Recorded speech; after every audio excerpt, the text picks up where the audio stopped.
school year. I'm Susan Tenner, the Executive Director and co-founder for the school. We have a lot of great staff with us tonight. The session's really designed to give you information to start the year off right, answer some of your questions, and we welcome the kiddos who might be with us tonight as well, but it's more oriented toward grown-ups, and we hope that we can get your questions answered and help you feel clear for the year ahead. You can go ahead to the next slide, Kevin. Thanks so much. So a few housekeeping items. As you saw, Susan back saying, our Director of Outreach, she's been saying in the chat that we would appreciate if you mute your mics. We love seeing the faces, but sometimes when a lot of people join, we've got 101 people in now, sometimes turning the cameras off can help the bandwidth of the whole experience go better. So if you could turn your cameras off, that may help. We will be opening up the chat at certain points in our presentation, but we're not going to have it open the whole time. We find that people get so eager to ask their questions and anxious to hear the answers that they're not listening, that we're actually giving them the answers. So thank you for being patient, keeping your ears wide open, holding off on your questions until key points during the presentation, and we'll tell you about that. And yes, I'm going to pass it off to our amazing parent coordinator, Kevin Peñalosa, to say hello and offer translations.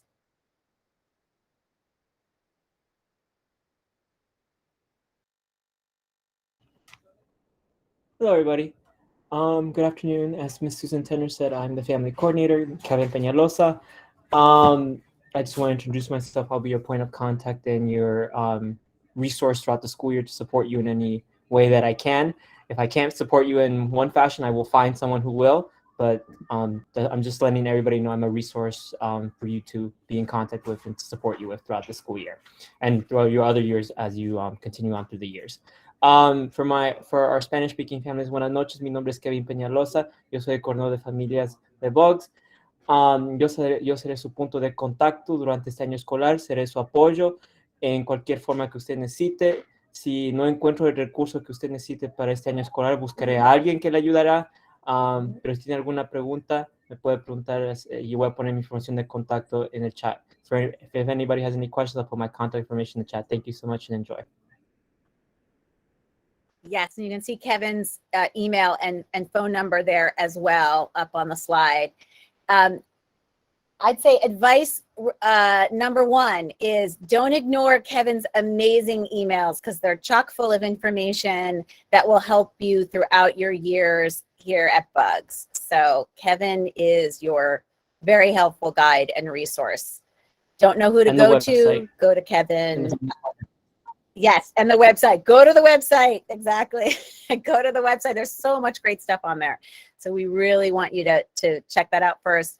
And then if and we'll show you too. There's some the family portal, and there's a great page on who to contact when that will really help you figure out who to contact. But Kevin is a good person to ask if that's not clear. So next slide, please. So today what we're going to do, we're going to go through teaching and learning for the first part. We're going to cover orientation, so the kiddos coming back, curriculum, intervention, student supports, and school culture.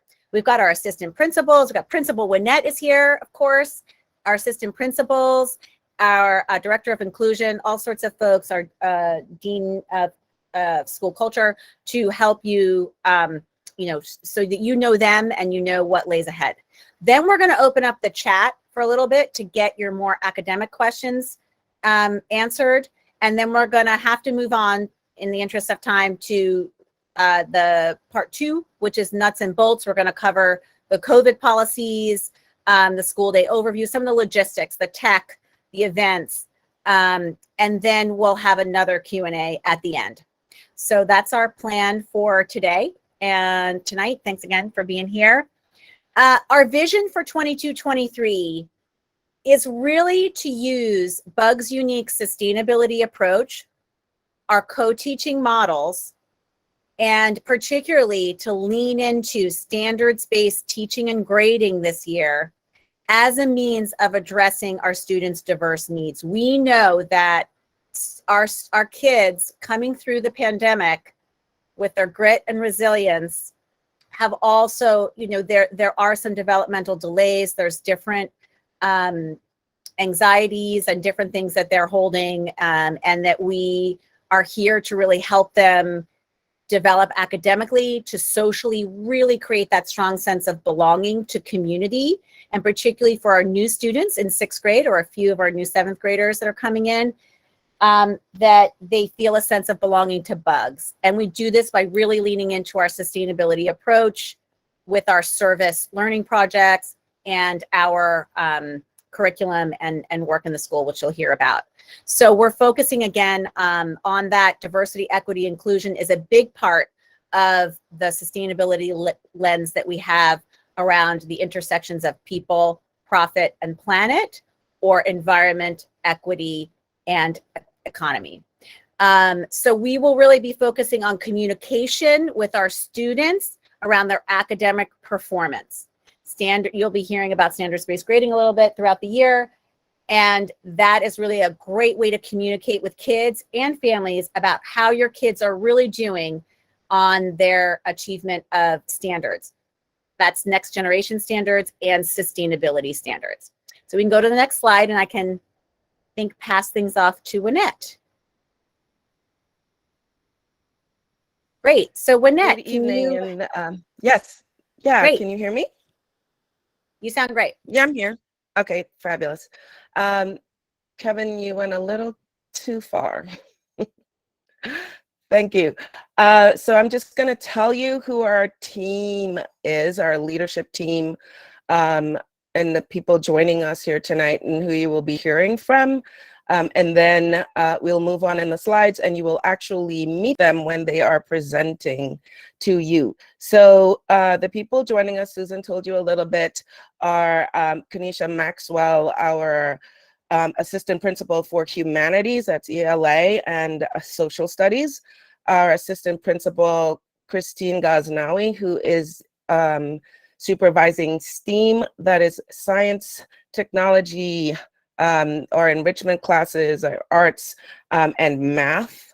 We have our Dean of Culture, our Director of Culture, Dean Damian, and we have our Director of Inclusion, Sade Martinez. So if you have any questions at all about IEPs or anything related to a student with a disability, you can reach out to Sade. You will get your questions answered.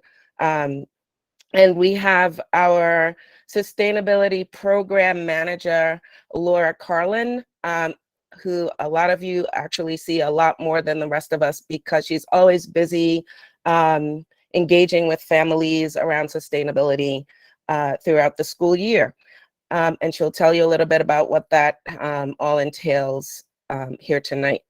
So if we can move to the next slide, I'll tell you a little bit about the first week of school.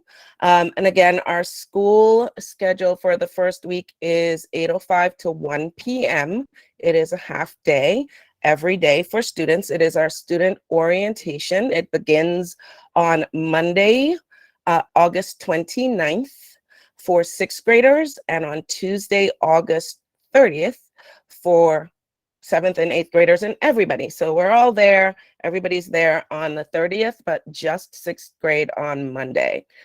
Breakfast and lunch are provided through the school food system through the DOE.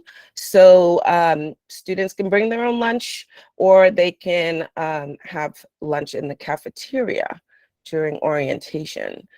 Eventually, we will be introducing students to off-campus lunch.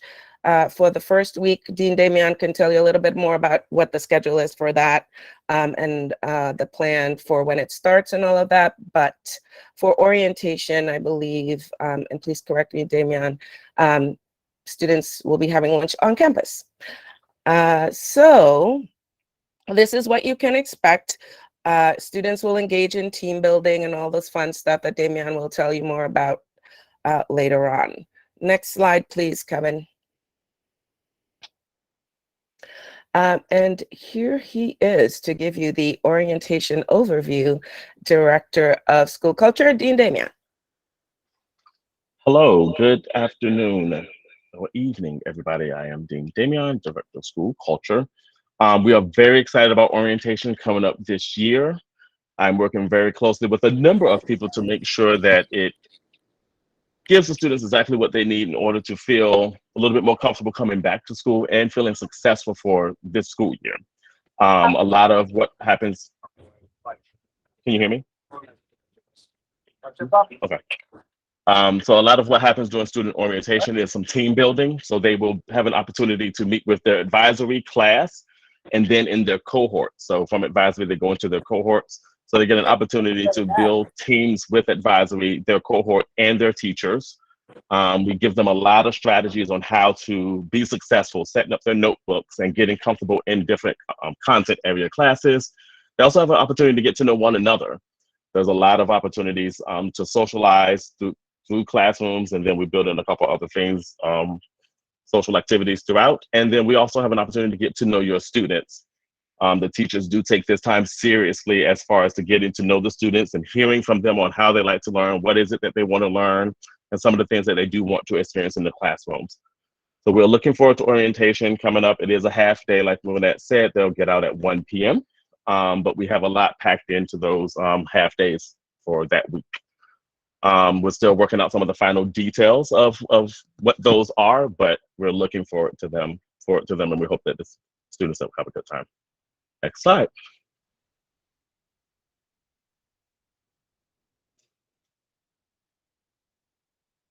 All right, I believe this one's mine. Alrighty, so students will be receiving information about their class or cohort assignments closer to the start of school, which is Thursday, August 25th. You can find that information on Teacheries. Right now, we are still tweaking, and enrollment is still happening, and things are sort of settling as far as rosters. So that won't be available until Thursday, August 25th. And again, still open to change even then. And students will also receive cohort and advisory information in terms of where to go the first day of school and all of that. When they come to school, there will be lots of people available to help them. And again, they will meet some of their teachers, as Damian mentioned, in their cohorts. The difference between advisory for this school year and cohorts is that students will be in a mix of cohorts for advisories, and advisories can go to between 15 to 18 students in small groups, and cohorts are the same group of students traveling together from subject to subject throughout the school day. So they'll learn all about that. They'll learn all about lockers and the transitions and how to get from point A to point B when they come to school. Students are expected to wear their BUGS uniforms starting day one. We were a little bit relaxed in our expectations returning from the pandemic, but we are enforcing our school uniform, which is a green or a white shirt with the BUGS logo. Loaners will be available because we do know there is some back ordering happening on Land's End. The PTA will also be selling uniforms, gently used uniforms. If you are struggling to find uniforms, lots of people buy them every school year, so consider doing that. Students should bring their community supplies. So we have two different supply lists. Right now, the community supply list, meaning the paper towels and the wipes and the things that will be shared with the rest of the community. The first day of school, bring it to school, bring it to your advisory, first day of school. And of course, I said before, breakfast and lunch will be provided. The second supply list, before I go on, the second supply list will be their individual supplies of their notebooks and their pencils and their all of the things that they will be using individually. That will be posted on the website and sent out to you by Kevin shortly. And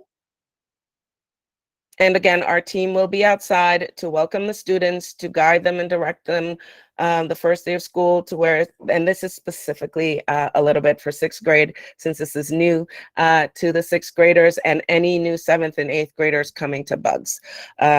The rest of the guys kind of know what to do a little bit. So moving right along to teaching and learning, I have the pleasure of turning you over to our assistant principals, Kanisha Maxwell and Christine Ghaznawi. Good evening, everyone.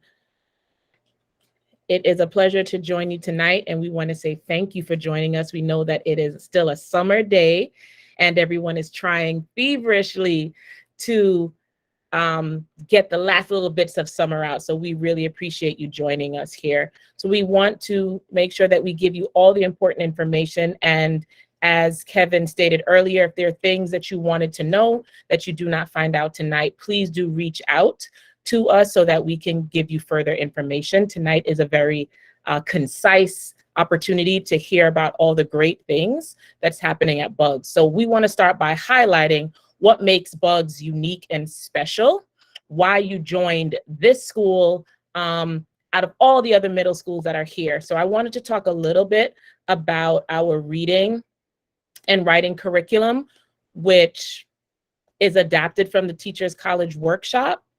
And what's so special about the Teachers College Workshop model is that it teaches skills through authentic texts from real writers in the world.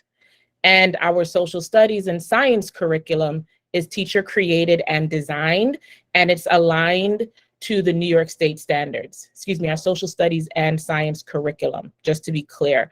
They are teacher created and designed, and of course are aligned to the New York State standards. So as you think about what you see on the screen here, again, I've highlighted for you what's unique about the teaching and learning program here. And the next voice that you'll hear is the assistant principal of STEAM. Thanks so much, Kanisha. So hi again. Again, my name is Christine Ghaznawi. I'm assistant principal of STEAM. So in that vein of talking about what makes Bugs so unique and beautiful, thinking about our math. So this year we're going to be working with Desmos. This is not new to Bugs. Actually, our teachers started introducing this in the spring. And so it's really important for our students to have hands-on learning and to really incorporate the real world into what they're doing. And so what's nice with Desmos is that it is focusing on math, but using problem-based learning, and it's very visual. So it's really promoting our students to be engaged with math and then bringing that to real-world problem solving. I also want to highlight the 2 asterisks that you see under math and living environment. So those courses, there's opportunity to take the Regents exam. So typically students take the Regents in high school. However, at Bugs, our students do take living environment, which is a high school course, but they take that in 8th grade, and that class ends in the Regents exam. Sorry, my son is excited about it in the background. And our math students, they do take 8th grade math. However, there's opportunity for students to prepare for the Algebra 1 exam throughout the school year, and then they take that at the end of the year. I also want to speak a little about enrichment. That's something very unique to Bugs as well. There's lots of enrichment opportunities for our students. First and foremost, sustainability, which is the heart of our school, of course. Students have a sustainability course throughout their 3 years at Bugs. So first and 6th grade, there's a focus on soil and food systems. In 7th, there's a focus on water systems. And in 8th grade, there's also a focus on energy and air quality. And then the field studies that students go on throughout the school year, which happens about once a month, are connected to those grade level themes. And in addition to that, all of the content classes are connected to one of the sustainability standards. So sustainability is something that our school really does live and breathe throughout the school day. I also just wanted to add a little bit about our tech class as well. Aside from what you would find at most middle schools where students learn about digital citizenship, our students also are doing things that build throughout their years at Bugs. So for instance, in 6th grade in that tech class, they are building a Google site to create an online portfolio, which is something that then they will build throughout their years at Bugs. And then even some students, when they get to high school, they continue using that online site to house artwork, to house writing pieces. So it's just a really exciting thing that our students can take ownership of. Susan, do you want to speak a little bit about the quiet time? Sure. We are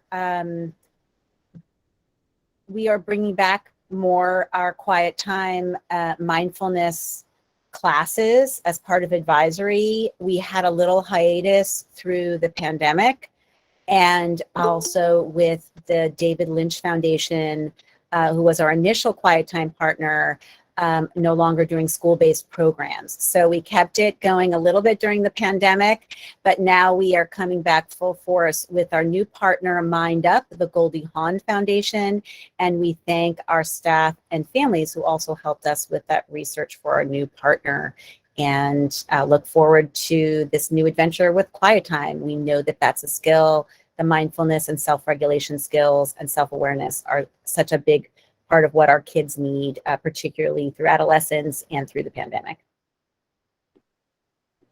Thank you so much, Susan. And at this time, we'd like to turn it over to Principal Winnett.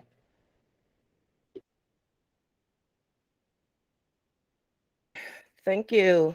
Okay, so I'm going to tell you a little bit about what's changing and what's continuing in teaching and learning. As Susan mentioned earlier, we are launching standards-based learning and grading for this school year. A little bit about what that involved was revamping of our curriculum. So starting at the end of last year, our teachers started reviewing all of their curriculum units and started that revision of prioritizing standards and just realigning their units to prioritize standards for the rest of the school year. We've had a ton of professional development already around standards-based grading, and we will be continuing the professional development throughout the school year with that focus on standards-based learning and grading and our relationship with the Marzano folks. So you will be seeing for the returning to Bugs, a change in the gradebook, and we had a session last spring to sort of introduce it, and we will be hosting another session, more to come on that, to support families in understanding what the new gradebook will look like when it's based on a 0 to 4 point scale instead of percentage grades. Those 0 to 4 point scales will be aligned to letter grades and will be able to carry over into high school. I know that's an important concern for a lot of our families, but we will tell you a lot more about standards-based grading as the year progresses. As you may all know, most of our classes, which is unique for a middle school, are co-taught. This is a huge lever for us, especially with the standards-based grading. It's been a tremendous support for our students coming out of a pandemic, having 2 teachers in the classroom to support them throughout most of their school day, throughout most of the week. We were very lucky with our teacher support throughout these last 2 years. And we will be continuing that the next school year. It's very important for differentiation. Our teachers have a lot of time for collaboration. They have lots of planning meetings throughout the week. We have professional development built into our school calendar. As you will see, they are different color-coded days that may be asynchronous for your child. It's because we're doing professional development, which is very important, key design element of Bugs. And again, strategic use of technology. We do understand the effects of technology over the pandemic and the burnout. technology is a key design element of Bugs, and we're always striving to use it in the best ways possible that benefit our students. So more to come on that. We are one-to-one technology school for this coming school year. What's different from last year is students will not be taking their laptops or Chromebooks home, but they will still have one-to-one technology use throughout the school day. We have hired an L teacher for this school year. This is amazing. We're very lucky to have an amazing L teacher on staff. We will be also having an on-site learning specialist for reading and math. It's another huge benefit for our students. I know folks are wondering about homework. As it should be with standards-based grading, homework is a formative assessment. What that means is students are graded on it, but it's not weighted. It doesn't carry a value in the gradebook. It is for information. It is for providing feedback to students, to families on how students are doing. Our teachers meet on grade level to really establish what is a great balance of homework. You will see that in the grading policy when it is released in the family handbook shortly. And teachers give up to, like, collectively in core subjects, an hour of homework per day. Right, so you will see a table in the grading policy that lays out for you how much homework students should be getting. They only get homework in core subjects, that is reading, writing, math, social studies, and science. They do not get homework usually in the other subjects unless they're working on a project and it carries over outside of school. But again, the teachers meet to make sure that students aren't overloaded and spending their entire evening outside of school doing homework. It is for feedback purposes. It is not weighted in the grade book. It will be entered as a formative assessment grade. Summative assessment grades are the ones that carry weight in the grade book and contribute to what the students get graded on throughout the semester or throughout the school year. I think that is, I've touched on all the bullet points. That's fabulous. Kevin, next slide, please. Okay, so a little tiny bit more about standards-based grading. Standards-based grading is a system of assessing and reporting that describes students' performance and mastery, right? How are students mastering skills and concepts, and how are they progressing over time in relation to learning targets? So some of what you'll see in the grade book is they might have had up to 5 opportunities to demonstrate mastery on a particular learning standard, and they would have received feedback over time, and they will be given additional opportunities to demonstrate mastery on that particular learning target or learning standard. We are interested in what students know and are able to do. So the concepts and the skills to be able to support them in improving their practice in all of the subject areas. This is happening across the board in all of our subjects at Bugs. And I want to repeat, teachers have been doing a lot of work to prepare to support students with this, to support families, and to support each other. Standards-based grading allows teachers to provide that specific and individualized, that's really important, individualized feedback to students on their mastery of learning standards, right? It's not a collective, it's like, how are you as the individual performing on this standard, and what can we do to help you improve your practice? How can we give you what you need, as well as the autonomy to identify what you need to be successful in school.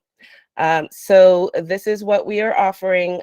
We are really excited. We know it's a lot of work for those of you returning to Bugs and are used to a different way of grading in the last 2 years, 6th through 7th.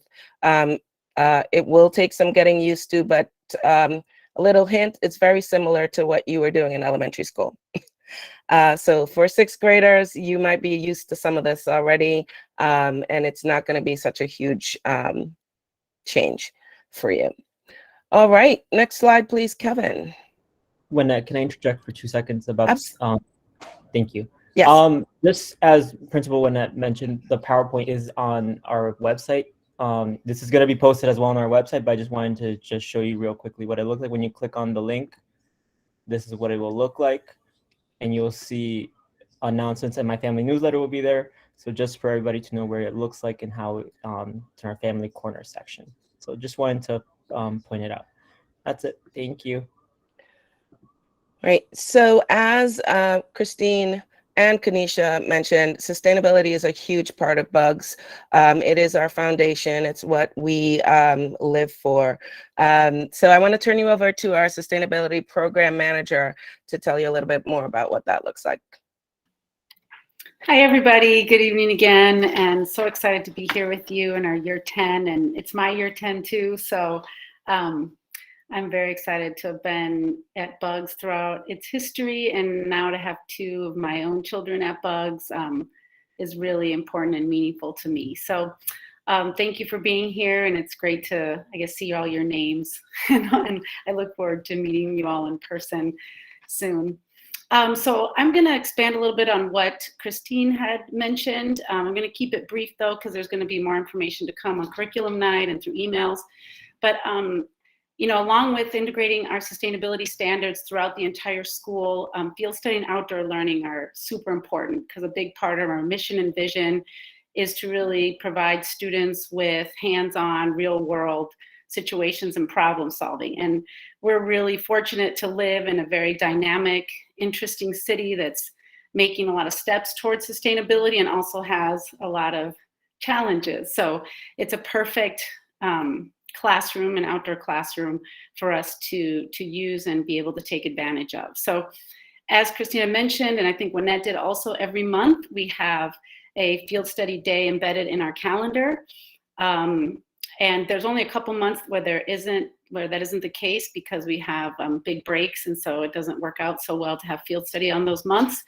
But you will be getting, every grade level will be hearing from their IS coordinator. Every grade has a interdisciplinary sustainability coordinator that I work with to create these meaningful field study experiences and outdoor learning experiences.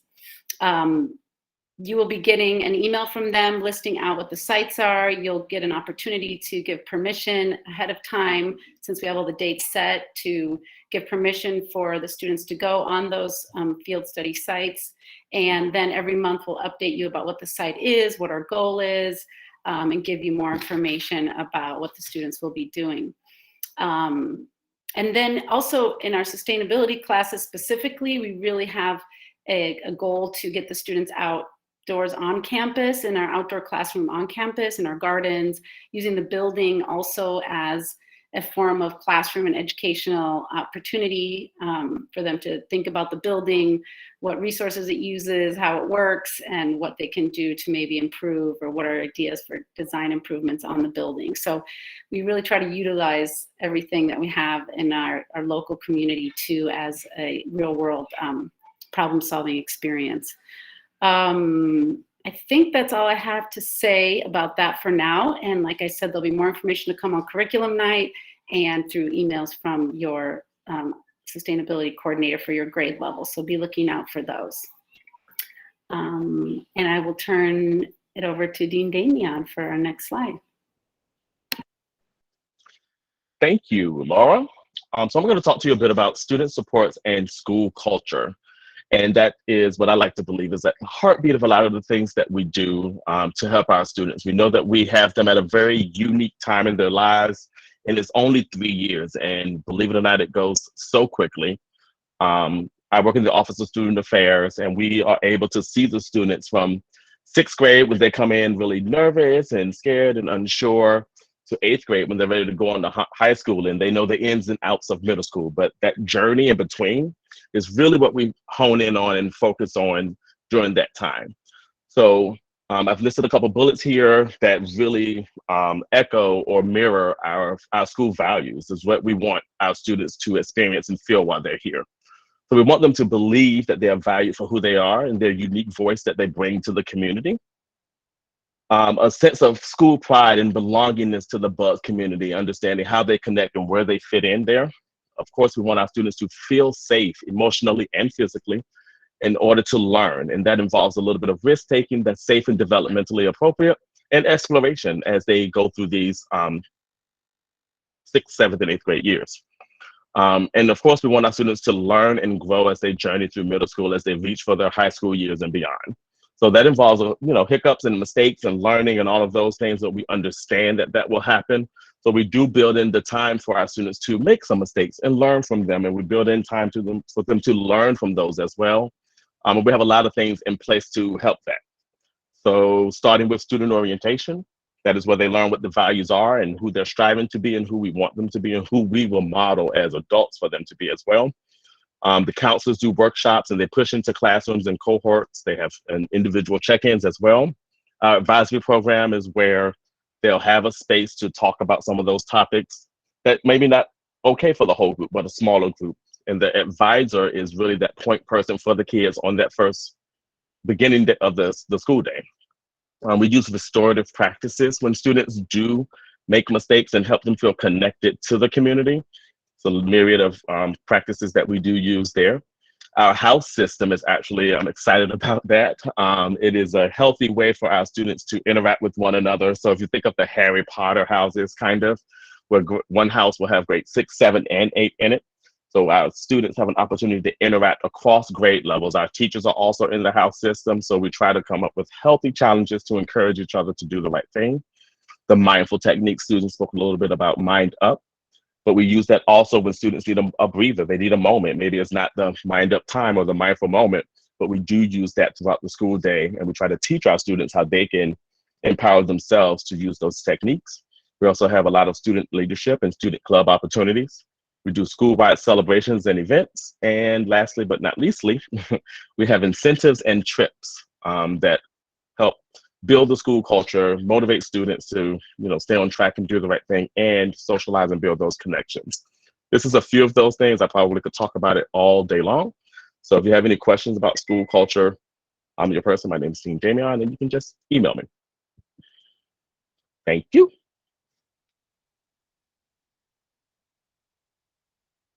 So now it is time for the first Q&A.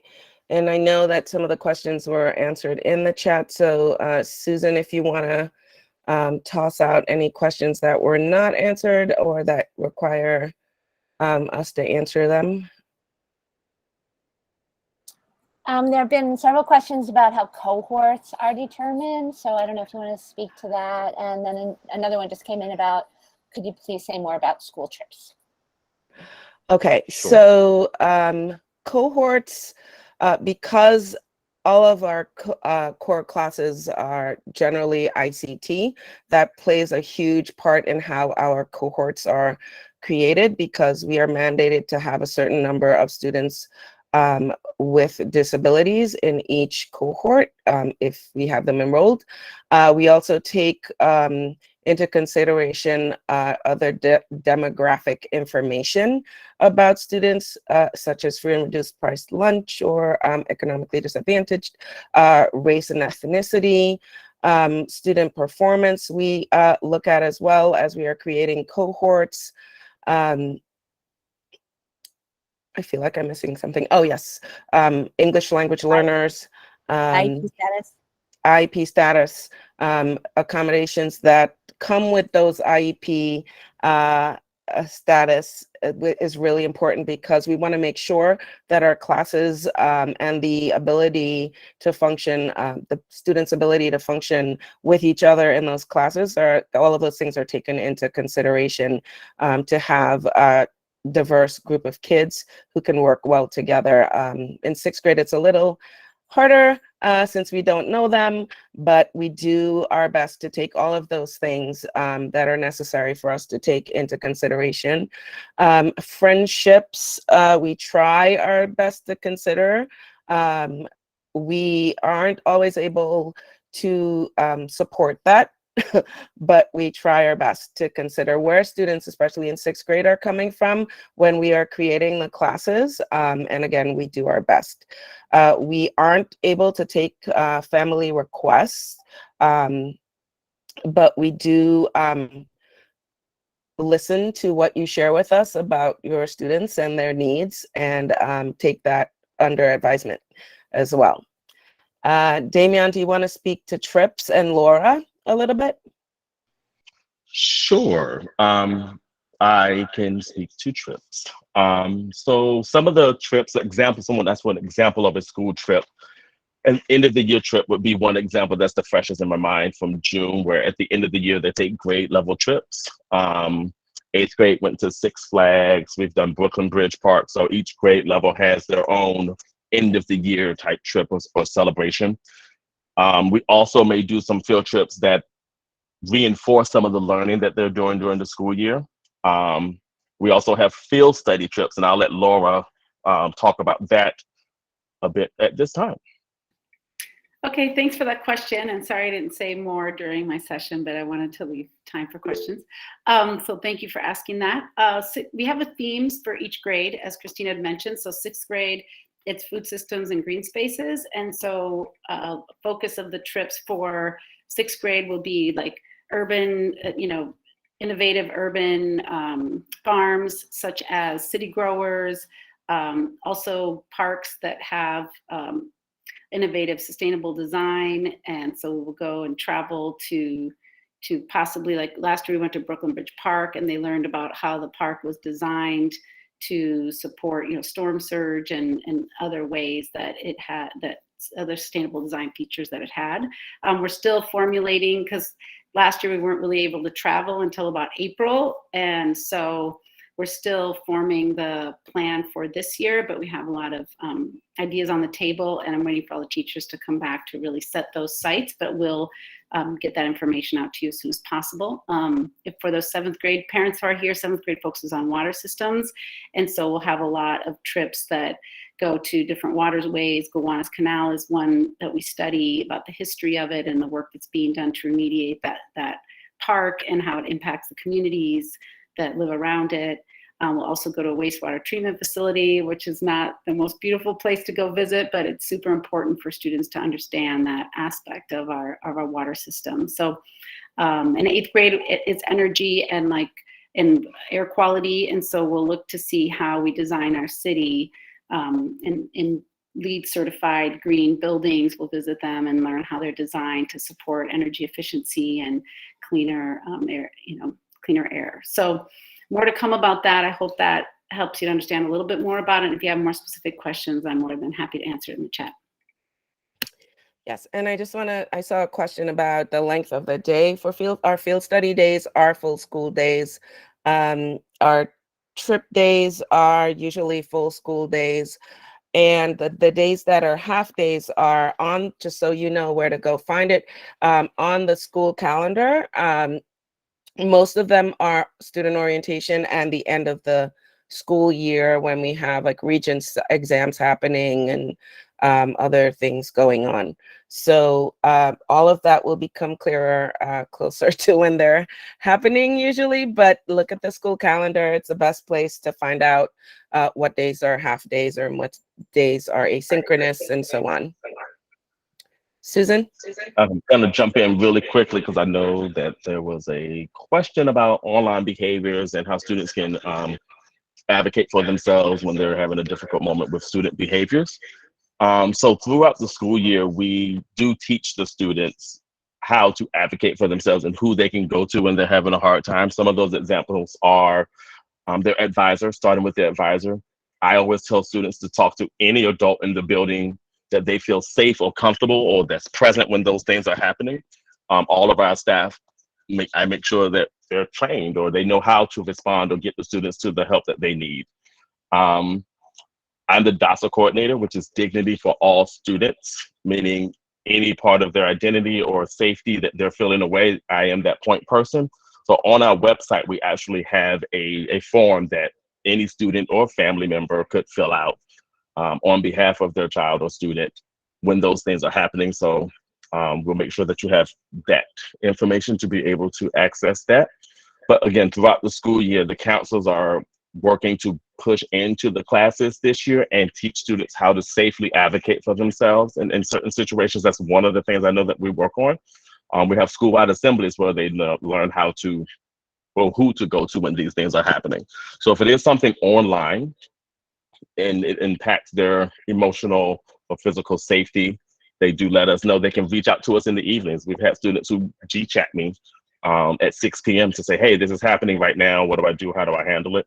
So the students do learn how to get in contact with us and let us know, and we handle it, whether it's online, on the way home, on the way to school, all of those things that impact their mental well-being and safety, we handle, and we teach our students who to go to and how to do those things. I saw some high school questions and realized that I did forget a bullet, SHSATs. We provide SHSAT prep for 8th graders and 7th graders, and I always mix them up, but I believe 8th grade is in the fall and 7th grade is in the spring. So you will hear more information about SHSAT prep for 7th grade families and 8th grade families from Kevin. So please read the newsletters. You might get some email, text blasts coming your way as well when that time comes around for signing up. Great. So we're going to answer, I think, Deirdre Small's raised hand, and then we're going to have to move on to the next part. Thanks. Great. Thanks, Susan. Okay. Yeah, I think I asked the question, but I said, I think someone said sometimes if I have twins and wondering how we separate them in these cohort groups, and can we make a request that they are separated? So going back to we don't take requests, but in special instances such as twins, we will make an effort to support that request. Yes. Thank you. You're welcome. Please email our academic data and program manager, Chanel. Can someone please drop Chanel's email? Chanel Romeo Walcott with your students' names. Okay. And side note, Chanel is not only a wonderful academic program coordinator, but she's also a Bugs mom of 2, a Bugs student and a Bugs alum. She knows what it's like to be a Bugs staff and a Bugs parent. We're going to move on to part 2. Thank you all. Enjoy the rest of the evening. Health and safety. I'm going to pass it off to Kay Tolson, our Director of Operations. And she also serves as our school's COVID safety officer, which thankfully is not taking 8 hours of her 10-hour day anymore. And let's hope we can keep that up. But here's Kay. Hi, everybody. Thanks, Susan. Yes, I'm mostly wearing my COVID safety officer hat tonight, but I will sneak in a few operations things on behalf of my team, who are all here to support the students and staff at Bugs. So, as you all know, COVID has not really gone away, but maybe we'll say it settled down.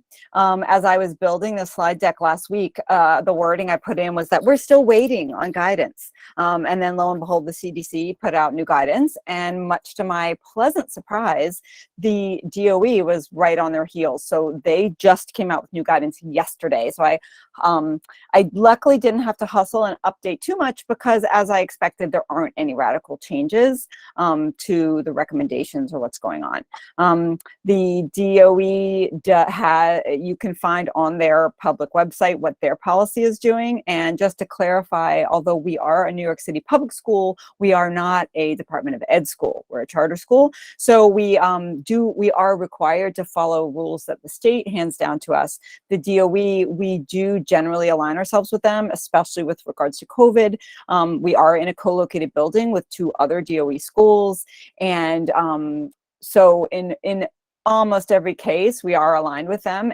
and in most of the cases, they are aligned with the state. So it all funnels together. So I just want to let you know, a few reminders, and there are just a few really almost not even changes. And for those of you that are returning to us next year, this will all be very familiar. And even for our new families, much of it, if you've been in public school in the past, it will feel mostly the same. So our safety policies do encompass the things that we have all done throughout the pandemic. We, of course, encourage everyone to get vaccinated and have your child vaccinated. Now, all of our kids, unlike last year at this time, all the Bugs kids are eligible to be vaccinated by their age. Currently, every single one of our staff is vaccinated, and based on last year, I do expect a very high vaccination rate for our students. I am trying to collect some more information for our new incoming students, but I don't have any reason to think we won't be right there around 90% like we were last year, which is great. We do weekly COVID testing at Bugs, and we will continue that. And the first student testing day will be on the first day that all students are in the school on August 30th, when everyone comes back. We'll do it that morning. So for those of you who are returning families, you can tell your kids we're going to keep doing it, and it'll be just the same. For new kids, it's really simple. We call you the cohort down, the teacher comes down, you spend about 10 minutes, everyone gets tested, and you go back to class. It's really no big deal. It's very simple. And we are also hoping, it sounds like the DOE is going to continue providing home test kits so that we can do so as well, to send kits home as needed or when there is a classroom exposure. We have air purifiers in every single classroom and every single office.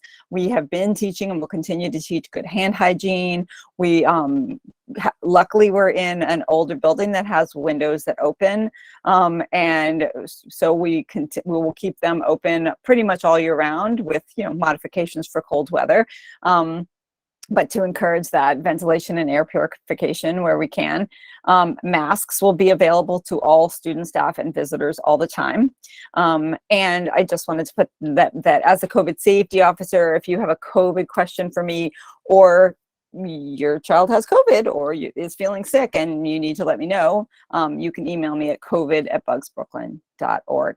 One more thing before we move off of this slide, with relates to our weekly testing program. I am looking for a parent volunteer or two who has time on Monday and Tuesday mornings to help with this testing program. If you want to come to Bugs and get to know the kids and the students a little bit, please drop me an email. We will be testing on Monday mornings from 8:30 to 10:30, but on weeks that there's no school on a Monday, our alternate day will be Tuesdays. Note that I really am looking for some consistent volunteers that can come every week. But if you have Mondays free or Tuesdays free in the morning for a few hours and you want to get to spend some time at Bugs with our staff and our students, please let me know. Okay, next slide.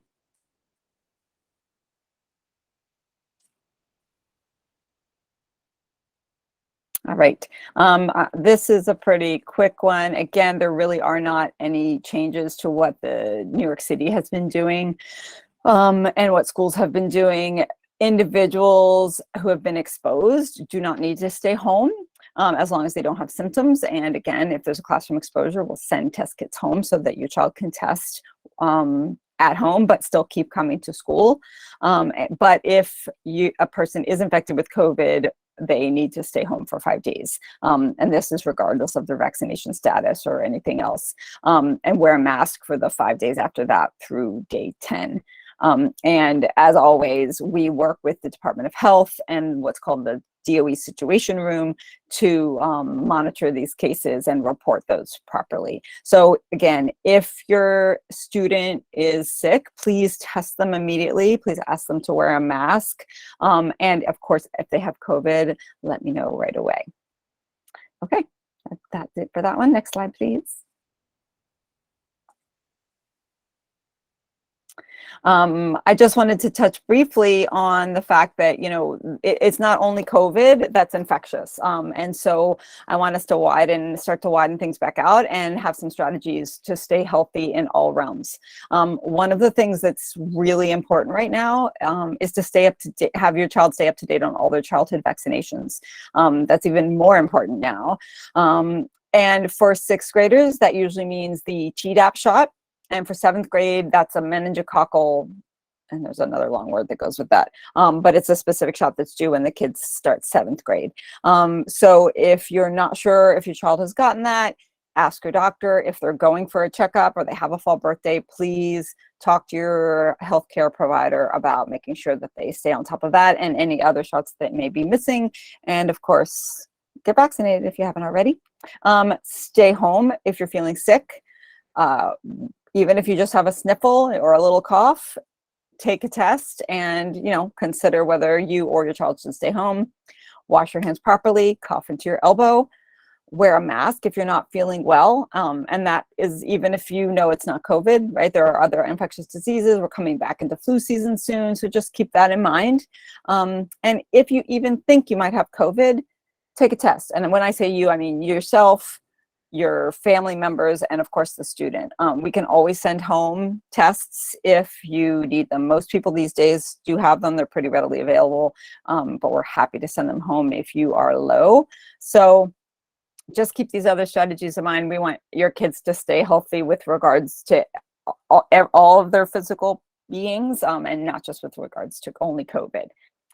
Okay, next slide, please. All right, I'm going to jump off of COVID for just a minute and talk about a little bit about facilities and school safety. Unfortunately, there's been more violence in schools, as we know these days. And so I just wanted to let people know how that works at Bugs. As I mentioned, we are co-located with MS442 and Pre-K 280. And the building is owned by the Brooklyn Catholic Diocese. So we work with all those entities all together to make sure that there is security at all times. There's in fact multiple security guards. As you probably may have seen if you've been to the school, there are multiple entrances. So we have school safety officers that are part of the DOE, and we have also our own dedicated security guard during the entire all school session times. There's a document called the GRP, or the General Response Protocol, which is designed to tell us what to do when an emergency occurs. And so we work with those two schools and with the diocese to develop that and coordinate our efforts, so that if there's an emergency, we're working together and we all know what to do. So we call ourselves the Bishop Ford campus, right? All the schools in the building. We have 12 drills a year. That's a combination of different types of drills. Most of them are fire drills, which look just like what your child has probably already done in school in the past, or what you may have done when you were in school. We do also have lockdown drills. In the case that there's a lockdown in the school, we do practice that.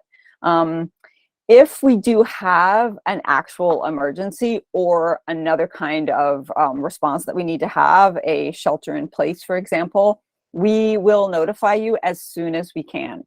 And that may depend on what that situation is, right? But in the event of an emergency, a lockdown, a shelter in, we cannot allow anyone in or out of the building for any reason at all. And that goes for every single person in the building, not just Bugs. So you do not try and come and pick up your child if that happens, right? That actually could be dangerous, and it just won't be allowed. So I don't like to, it's hard to think about these things as we're all excited to go back for the first school day. And I hope that we can all have a really safe school year, but it is good to be prepared. And so that's why we have some of these drills. We do not have active shooter drills. We have never done those, and we do not have any plans to do so. So just as a little aside, if you're thinking about that. And when you get this slide deck, if you're interested, the DOE's webpage on that General Response Protocol is linked there. All right, next slide. Okay. I sent everyone an email yesterday, and so hopefully you saw it. If not, I'm going to ask when Susan opens the chat back up, I'm going to drop the link to it in the chat. But I asked you guys to do, I know there's a lot to do at the end of the summer, getting ready for school, but there's a couple of COVID do nows. We call them do nows in school. Your kids will know what that means. And so these links are in this slide deck. They're also in the email that I've sent to you. I'd like to get everyone's most updated COVID vaccination status. So it's like a very brief form, Google form that I'd like you to fill out. And so this goes even for returning families, because, you know, maybe last year you had a 6th grader who, when you did this, wasn't vaccinated yet, and now you do. So I'm just asking everyone to fill it out again so we can get kind of a handle on that. If you have not already done so, please fill out the COVID testing consent form. I will say this is not something that we are going to force you to do. We highly and strongly recommend it. But you know, that's not something that that's a choice that you make for your child. So please, we encourage it heavily. But if you can fill that form out, and if you're a returning family, or maybe you enrolled, you know, in May or June and you can't remember, you're not sure if you completed the consent form, there's a brief Google form that you can fill out that will go directly to my contact at the city testing centers, so that you can work that out quickly and make sure that you're already in their system. And then finally, and this is really important, is we're asking everyone to test themselves, every student to test themselves within 3 days prior to their first day back on site at Bugs. So take a look at my email for those details. And I believe there's a PTA picnic coming up soon, and we will be giving out test kits there. So please come and pick them up if you need them, or like I said, they're pretty readily available, and you should be able to even get them free or low cost in other places if for some reason you can't make it to the picnic. We are not requiring anyone to show a proof of a negative test. This is an honor system, and we're trusting that everyone's going to do this to keep our whole community safe. It can be a rapid test. Like I said, you don't need to show proof. We're just asking you to do it so that you know that your child is coming into school. You can be as sure as you can be that they're coming into school not having COVID. And like I said, we will be testing on Tuesday morning when all students are back in the building. I think that's it for me. And once again, I'll put my email in the chat if anyone is available for a volunteer, and the link to that email once the chat is open. Thanks, everybody.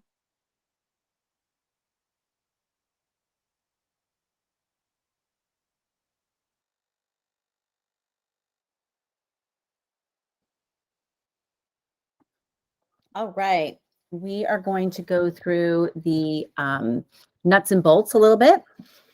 A lot of frequently asked questions. The school day starts at 8:05 and it ends at 2:50. The doors will open at 7:45. That is confirmed right away for orientation. Is that correct? Bugs team, just want to be sure that that's set for orientation period as well. I'm sorry, say that again, Susan. The doors open at 7:45. Yes. Okay, perfect, wonderful. We're so glad to bring that back. You'd be surprised. We see a lot of kids wanting to come early to school. And we're here for them, and we're here with breakfast. Lockers, yes, they will be provided, but not right away. Uniforms are expected for all students day one. The uniform expectations are on the website. You can also should check your communications from Kevin Peñalosa, and the PTA will be working hard both at their upcoming picnic that they will announce, as well as their the first day of school, the first days of school, ideally, to be selling at a very low cost, lightly used uniforms so that you can hit the ground running with a nice stash. If you are eligible for free and reduced price lunch or have other challenges in purchasing uniforms, please reach out to us and reach out to Kevin Peñalosa so that we can discuss that with you. Families eligible for free and reduced price lunch will receive free uniforms. Bring the supplies the week of student orientation. You heard Lynette talking about before. The Chromebooks will be assigned in September. You heard about that. Metro cards. Susan, can I Yeah, add no, on go really for it, quickly? please.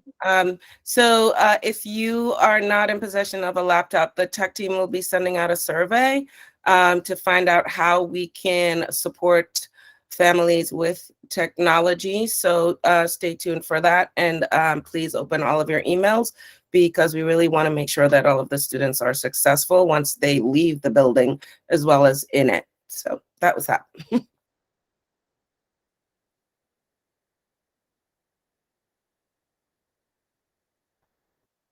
Susan, do you want me to finish up? Sure. Why don't you finish up? I'm also just checking in on our details with, it looks like the PTA, on the PTA picnic, because I'd love to give the final details to families tonight. Okay. So Metro cards, students receive them the first week of school. Kevin will send you more information on that. Kevin, do you want to add? Yes. Please note that Bugs does not determine eligibility for Metro cards. All eligibility is determined by the DOE and the Office of People Transportation, aka OPT.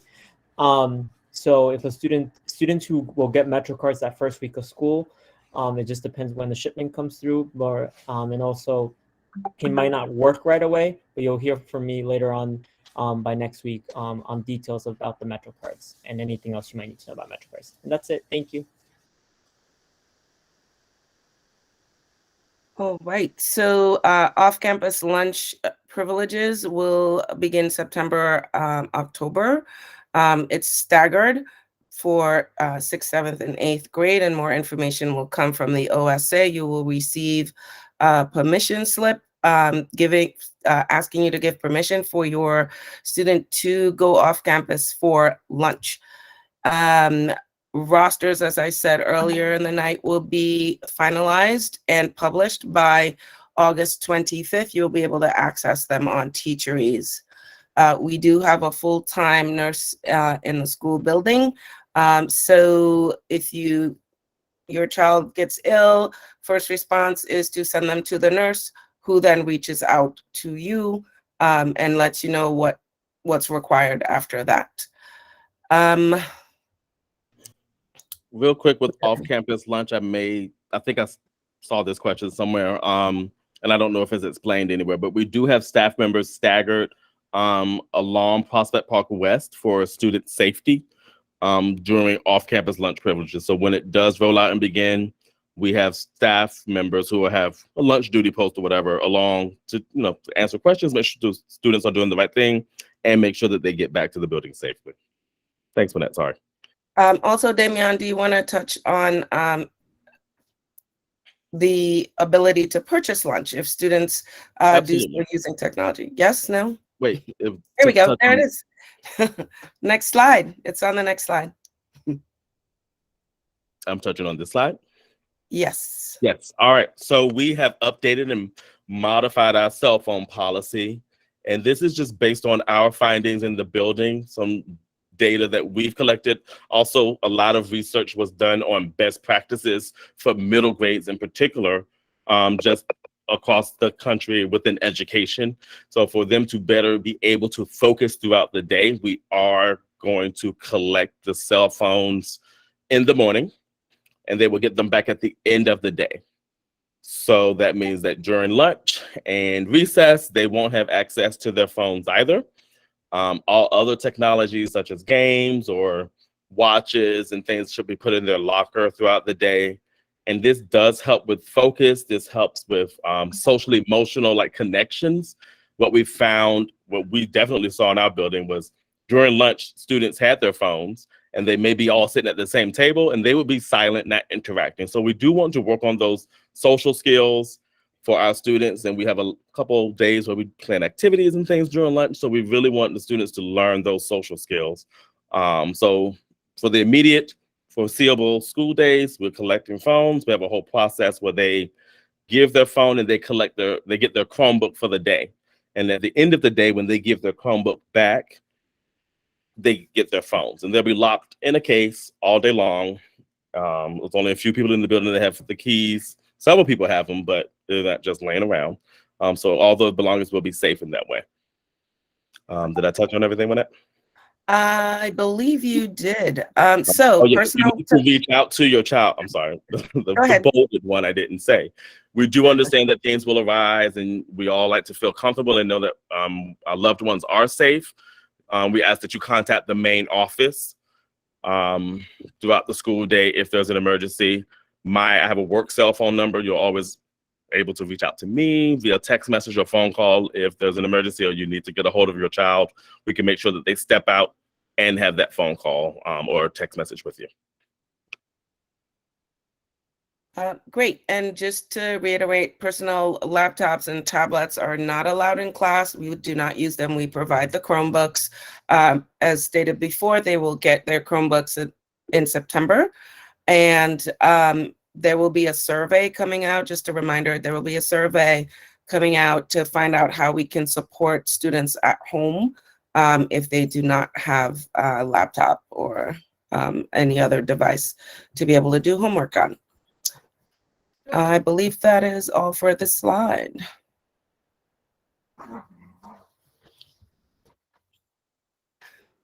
Damian, do you want to talk about this?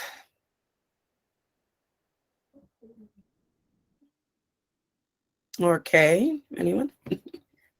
Sure, I can jump in. Go ahead, Yeah, so during orientation, kids are going to be in their advisory groups for most of the time. And so at lunch, they will be going out with their advisory groups, which is a little bit different than the rest of the year.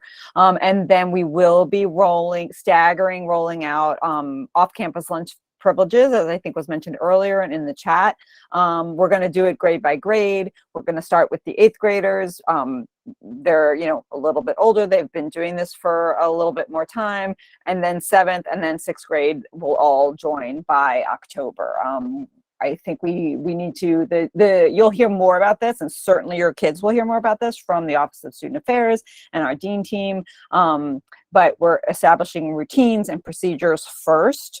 And then when we feel like the students are ready, we send them out. And as Dean Damian mentioned, we will have staff members outside during that time, so that if they need anything or there's any problems, that there are bug staff there. We're part of the DOE school food. And so breakfast and lunch are free to everyone, whether or not you qualify for free and reduced price lunch. And we work with school food. They're great to provide with a grab and go option. So even if a student wants to go out for lunch, but wants to bring a lunch with them, they can either eat and then leave in the cafeteria, or they can grab a bag lunch and head out. And then of course they can always eat in the cafeteria and play in the recess yard during the lunch period. Yeah, thanks. And many kids do. Yeah, they do. We often, last year we opened it up too, so that if students wanted to go out and get a slice of pizza and come back and eat in the cafeteria, where there was, safety and tables and all of those things, they could do that as well. So we really do want this lunchtime to be their time that they can do things and have a good time and really unwind as much as possible. I also want to reiterate, I'm sorry, one last thing, that this is a privilege. So there are times where, for whatever reason, it may be revoked for a period of time. We've had some parents that definitely email and say, hey, my child can't go off this week, and we support that. And there may have been a time or two where they've done something in school where that privilege may have to be revoked for a time period. And we definitely communicate that and work with that student to understand how they can earn those privileges back. Thanks, Kay. I'm done. I think we're ready for the next slide. That's me as well. Okay, I have some more do nows for you. That's my thing. I'm the ops director. So there are some things that we would like to ask you to do by the end of the first week of school, or prior to that if you can. Many of you have probably done some or all of these things already, and if so, thank you very much. And they're all really, really important to us, and I'm going to briefly explain why for each one if I need to. We have the school meal form. That is really important for every single family to fill out every single year. So even if you filled it out last year, you have to do it again. And even if you don't qualify for free and reduced price lunch, we're asking you to do it again. Even if your child never eats school lunch, we're asking you to please do it. It affects our funding deeply. And last year, thank you, Kevin, we managed to get, I think, all but 3 families to fill this out, which was a personal best record for our school. So we're going to try to beat it this year. We're going to try to get them all. So please, takes about 5 minutes. And if you have more than 1 child in the public school system, you only have to do the 1 form for everyone in the household. So thank you for doing that. Of course, buy uniforms, as was mentioned earlier. That's important. I do know that the PTA has purchased a t-shirt for each of the new students this year, so you may hear a little bit more about that from them. But please, if you haven't already ordered your uniforms, get on that immediately. We do also have a field study and technology fee. That's a yearly fee that you can pay in Teacherease via credit card, or you can send in a check or cash to Bugs, but we prefer credit card if you can make that work. It is a one-time fee that pays for field study trips. Not only the trips, but all the supplies around that are needed around those trips, which Laura could tell you all about that, and to support our one-to-one tech program. So we're not going to ask you for $5 for this trip and $5 for that trip. We're asking you to pay $75 for the whole school year, which will pay for all those field study and for the tech fee. If you do qualify for free and reduced price meals, we will waive that fee for you. So please, that's another reason to fill out the form. There are the communal supply list, so buy those items and bring them in during student orientation. It's totally fine if there's too many to carry or your kid has to ride the bus, that they don't bring them all in on the first day. Just bring them in during the week for us. Go in to our website and check out the Bugs calendar. You can sync it with your Google Calendar, but there's a printable version. Print it out and put it up on your refrigerator or on your office desk or in your kids' room, so that you have that, and it shows half days and asynchronous days and all that kind of good stuff. And then there's, of course, my COVID Do Nows, which I've already reviewed, so I won't go into them. I will mention, so all these links are hyperlinks when you get the slide deck, but they've also been in Kevin's emails or my email from yesterday, and or they're already on the website. And in fact, Kevin's emails are available on the website. So if you go to the family corner of the Bugs website, you can get to pretty much all of these, except for Teacherease. So if you log into Teacherease the way you did when you enrolled, or the way you have been doing for the past few years, and you go to fees, which should be a button on the left-hand side, and you can just pay that fee. So please, thank you for doing these things for us. It will help the school year run more smoothly for the school and for your student, and we really do appreciate it. Thank you. Okay, I'd just like to add one last thing about trips. So field study trips are different from field trips, and you may be asked to pay additional fees for field trips, such as the end of year trip, and so on throughout the school year. But I just want to name that they are different, like field study and field trips, 2 different things. Although the vast majority of the trips that, especially ones that cost money, are the field study trips. Yes. Or walking trips that we won't be asking you for money for those. Exactly. Okay. Yes. Thank you. Great. Do we have Christy here from? I am here. I don't know why my camera's not working. No worries, no worries. I know people are always interested in after school. We only have them for another 11 minutes, and we want to grab. I am definitely here. Great, I fill don't them know in. why my camera's not working, but I will run through this very quickly. After school begins on September 19th. As the slide says, we have 100 slots available on a first come, first served basis. This is a free program funded by the New York City Department for Youth and Community Development. Students have to complete the online application through the DYCD Connect system, and I believe the link is here. If not, then I can send that out through Teacherease when I send out the supplemental application. Every student must also provide a birth certificate and a medical form, and what needs to be clear is, while we are partners with Bugs, we are a separate entity, so we don't automatically get copies of medical forms and documentation like that. So we do have to request copies of separate and it may seem like duplicative, but we do need separate copies of documents. Students must commit, or parents must commit, to have their children attend at least 75% of the time for us to receive our funding, to remain in good standing, or students can be dropped from the program. Our programming has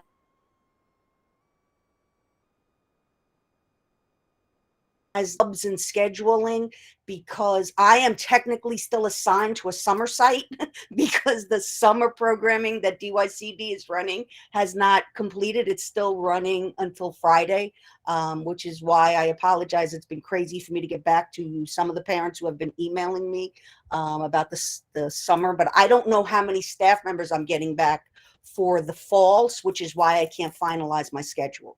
I know that we probably will have basketball. We likely will have track, which we had last year. We will likely have arts and crafts, film, trying to get my cooking class back up, which are Green Girls is definitely coming back. Green Girls is a program that we run in coordination with the City Parks Foundation, where they try to expose young girls to careers in science, and also to the ecosystems and some of the science issues that are going on. So they actually do hands-on experiential experiments, and they take students right out into, I guess the city is their classroom.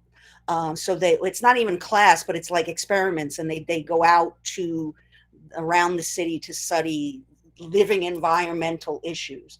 But it's really targeted to try and expose young girls to science, and increase girls, getting young women into the science careers.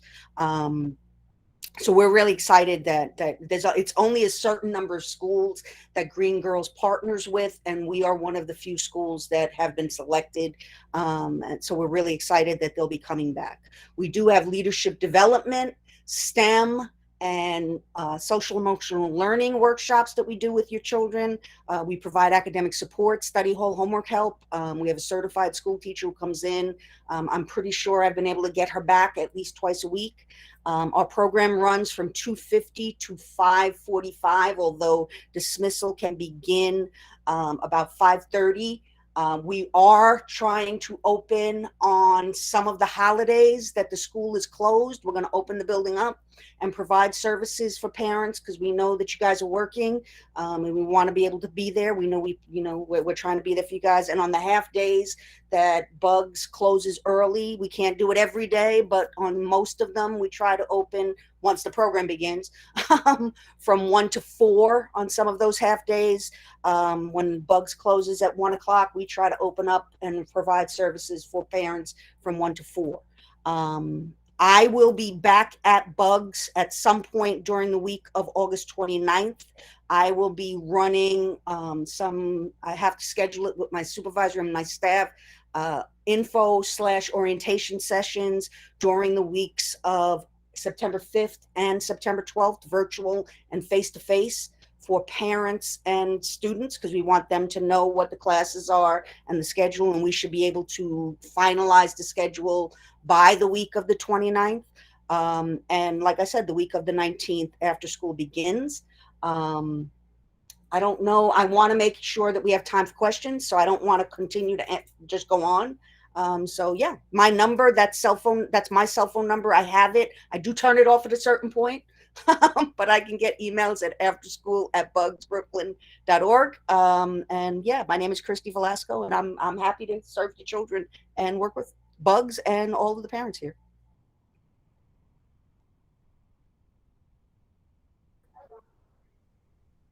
All right. I think Kevin or Wynette, were you going to take a lead on? I was taking the lead.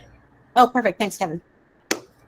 Just to wrap up on a few things, these are some of our September events that are coming up. Some summer reading assignments are due September 9th. They are on our website if you have not seen them. I did receive a few questions about our 6th graders. Please note that they can either type it up and submit it on September 9th physically to their reading teachers, or they can write it on Loosely. Those are the other 2 options on the summer assignment for our 6th graders. For our 7th, 8th graders, those are also an option. but they also can do it through Google Classroom as they have access to their emails. If you have any questions, you can also email Miss Betsy or myself in regards to that. PTA meetings, we'll have a schedule of PTA meetings where I will invite families so that where the PTA will discuss any general topics, and then where I will also be there to discuss any general school topics as well. After school, as Miss Christie said, begins the week of September 19th. Curriculum night is September 28th, and then we'll start our monthly coffee and conversation program with more details about it later on, and it will be for our school leadership and other members of the school community.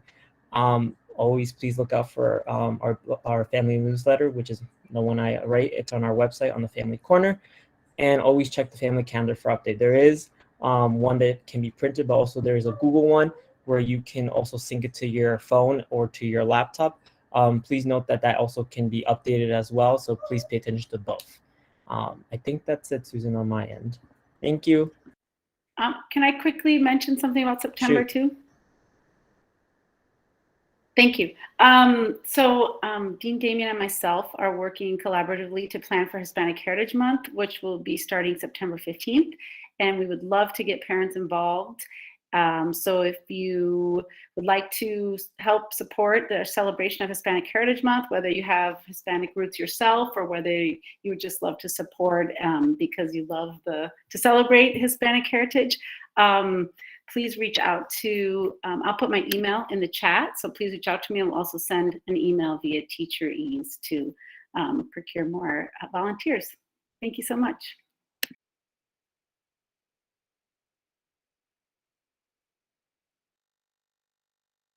Okay, so I see some questions coming into the chat. We'll try to address them. Crossing guards are positioned at the school on Prospect Park West, and also I believe at the next intersection, which is also where the Prospect Expressway comes in. And we have had really great experience with very consistent crossing guards that are helpful in every way. I think, John, if you could contact Christy around details with DYCD and after school, any questions for after school, I put in the chat her information. That would be great. Kay, can you address the question, Peter's question around % of kids that are COVID tested each week, or at already least? did. Yeah. Okay, great. Thank you. The basketball team question, Nicole, you should ask Christy as well, but I believe it is part of the after school program, but you should ask Christy about that, unless one of my colleagues wants to chime in now. I believe Christy said that there's every possibility there would be basketball, but she did not confirm. But it is not a part of the bugs program, for sure. We are not doing baseline assessments during the orientation week. They will be the week following orientation. So right after Labor Day, basically, we will be doing our baseline assessments. Elizabeth, I think you should check Kevin's emails around summer assignments. The school bus services Anna's asking about. The school bus services are related to a student's IEP and related services, so only mandated busing on a student's IEP is when a student will receive busing. Questions should go to Sade Martinez. We can put her name put her information in the chat. But I believe they start immediately, right, Wynette? Or do they start the first day of DOE? I believe they start immediately. Yeah, they start immediately. Yeah. So we're always very humbled. We're always very humbled by pupil transportation. Students will be asked to store any electronics such as smartwatches, MP3, 4 players, those types of things in their lockers. They can retrieve them during lunch and recess, and they will put them back when they return to school. So there was a question about smartwatches.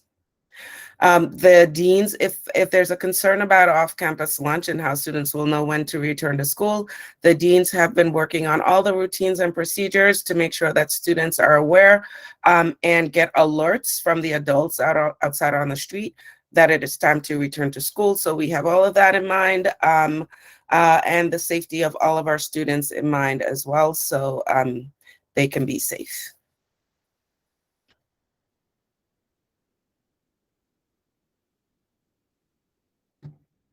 Any other?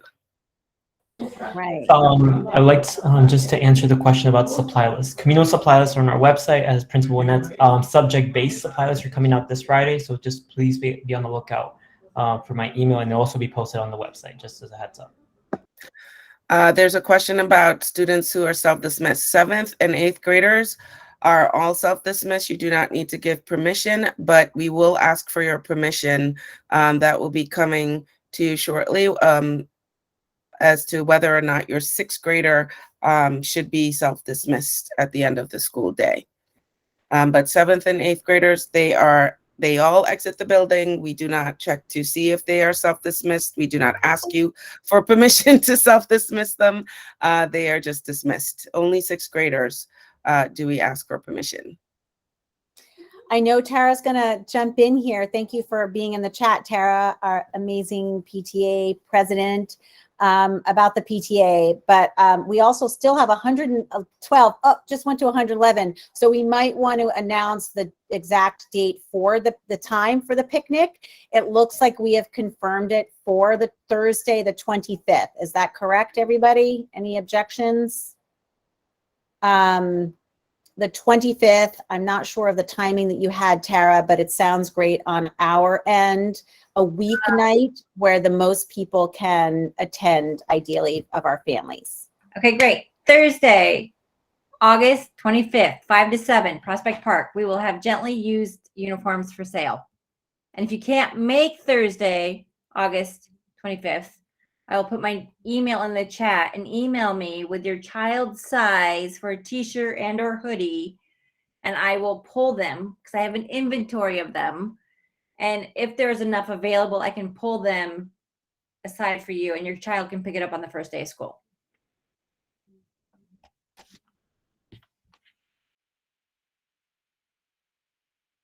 Great. Did you want to say anything more about the PTA? Make your pitch. I was putting my email in the chat. Yes, I will make my pitch. Hi, my name is Tara Lindis Corbell. I am the PTA president. I'm a Bridge PTA member, which is to say my son just graduated 8th grade from Bugs and is now going towards Murrow High School. And my daughter, Liv, is entering Bugs for 6th grade. So I'm a 6-year on the PTA. And here's my pitch. We just lost 5 wonderful families from the PTA of graduating 8th graders. So there's just 5 of us. And so we are looking for your talents and skills to join us. We are a fun group. We're a socially supportive group. We're all inclusive.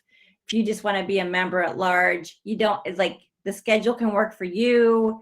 We want it all, but we are happy to have all new members. And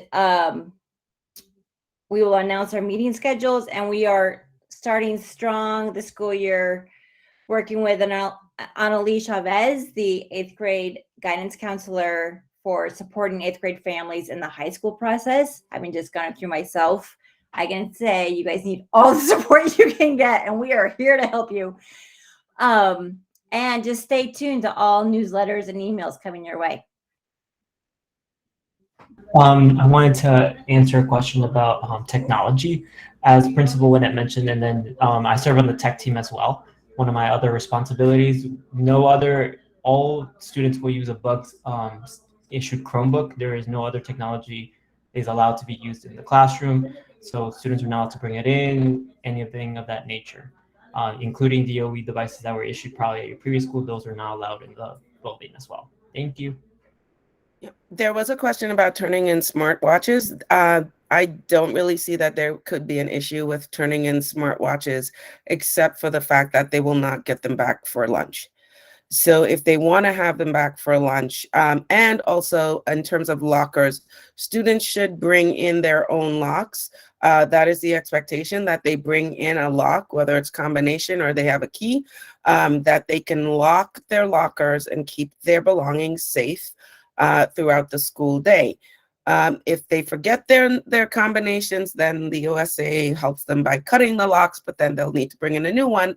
They shouldn't share their locker combinations and so on. But in terms of leaving their smartwatches where their phones are going to be, they will not be able to get them back for lunch,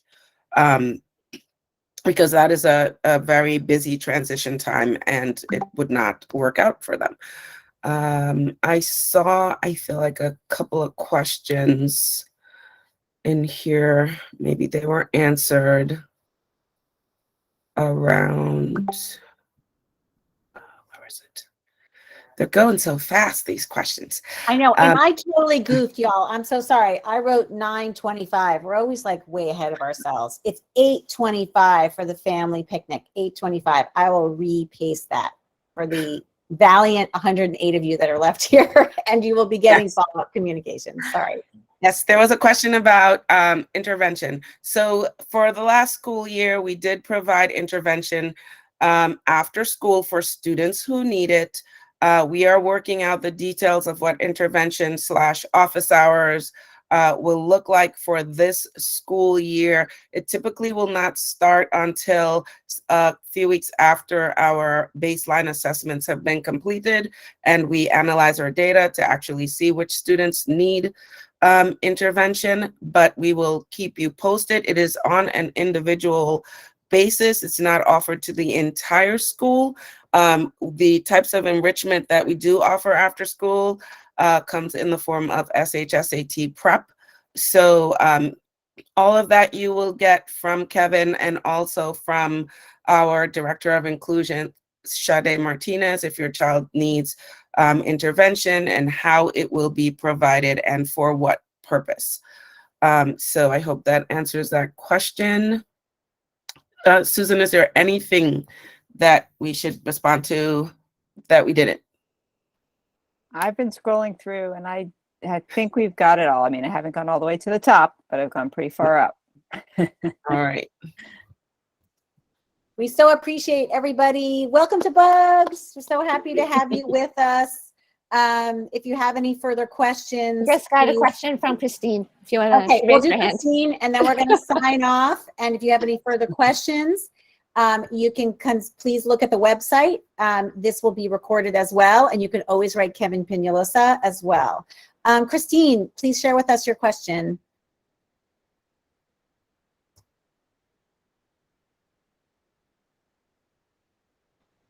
Hello. Maybe Shaniqua, because we also have Shaniqua's hand as well. Shaniqua, Christine. You're muted if you're trying to talk and we're not hearing you. Oh, I'm sorry. So I did the meal application thing, and I got the email from you guys saying that if the person gets SNAP or whatever the case is, that you will give a starter kit for the school uniform. Definitely, yes. I can speak to that. You'll hear from me directly. It's more on a case. We get a report from the state. We haven't compiled that report yet in that sense, but we get a report saying we get a report saying who's completed and who's eligible, and you'll hear from us on a case-by-case basis for me saying you're eligible, and then what are the steps for the starter kit uniform and other things of that nature.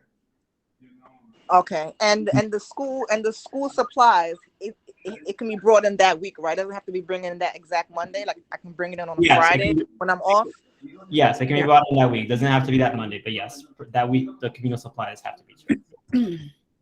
I just want to name, once you get the academic subject area supply list, you do not need to bring those in the week of orientation because students they'll be learning routines and procedures and going to their classes, but they will not be using them. So starting the week after, they can start bringing in their supplies for that first week that is orientation.